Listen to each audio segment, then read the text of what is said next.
shift from festive season mood to back-to-school mode is normally very swift, and this year is no different.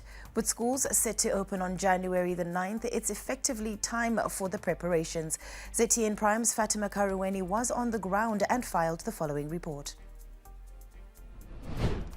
31-year-old Nyasha Mandichonisa has twins that must begin school next week. She has to dig deep to be able to buy enough uniforms and pay fees for her children. Ndina kukwanisa kunyatsova manager vese nekuti kuzvikoro zvandakavatsvagira zvonoita mauniforms havasi kutibvumidza kunotenga kunze. Her plea to authorities is that the demands to pay fees and uniforms at schools be removed. Expect kuti dai vakatibvumidza kunotenga kunze unotomanager so far tu vamwe vacho havasati vatombokwanisa kutengerwa mauniforms. It's only 6 days before the schools opened, and preparations by parents have intensified. Here in Harare, most of the parents are buying school uniforms, and the chances are tomorrow up to Saturday, the numbers will grow. Nyasha represents the plight of many of the parents making preparations for schools opening. Masocks aya mauniform zvese zviri kutengeka. Hondo iri pama school fees haasi kudzika. Kana ma uniforms last year tatenga na $5. Ike zvinofanira kunochinzi $8 $7. Ezvo zvakakwira. The cholera outbreak seems to be getting worse by the day. Authorities have reported 8 suspected cholera deaths in the past 24 hours, while 197 new suspected cholera cases have been recorded. The number of hospitalized cases stood at 186, while 203 were new recoveries. The national recovery rate stands at 97%. We now cross over to Harare City Health Director Dr. Prosper Chonzi to discuss some of the issues. Dr. Chonzi, good evening. Now, the number for cholera infections keep rising, and Harare in particular is the epicenter. What is the game plan to stop these new cases? Yes, definitely the number of cases continues to rise. The game plan really is to address wash issues, water, sanitation and hygiene. But our biggest problem now is the fact that people are coming to our treatment facilities very sick. They seem to be taking this condition for granted.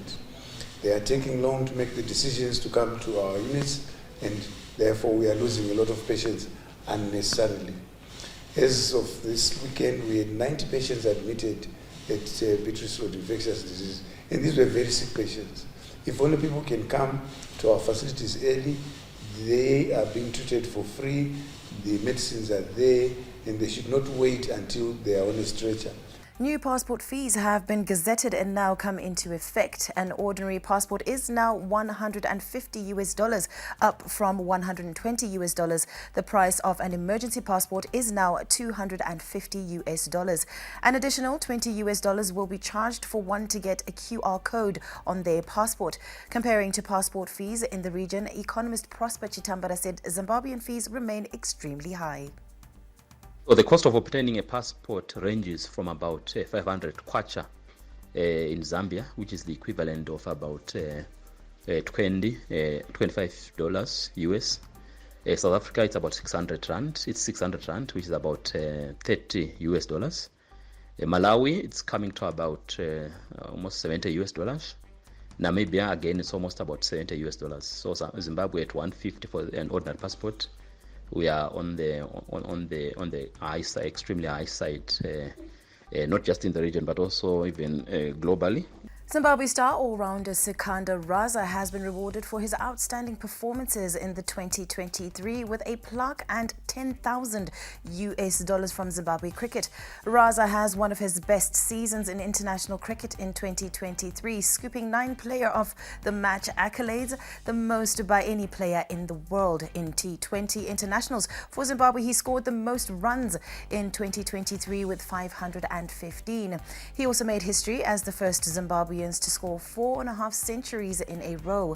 With the ball, he became the first Zimbabwean to pick up a hat-trick in a T20 international and was named in the ESPN Cricinfo T20I Team of the Year. He also had a breakthrough year in French franchise cricket, that is breaking through into the high-profile Indian Premier League, where he made history becoming the first Zimbabwean to score a half-century.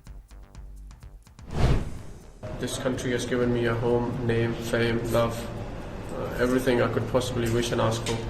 So the fire within me that you see is because I want to return that, and nothing that I could do on the cricket park or outside the park would ever be enough, but at least I'm trying my hardest to return something to the people that has accepted me as one of their own.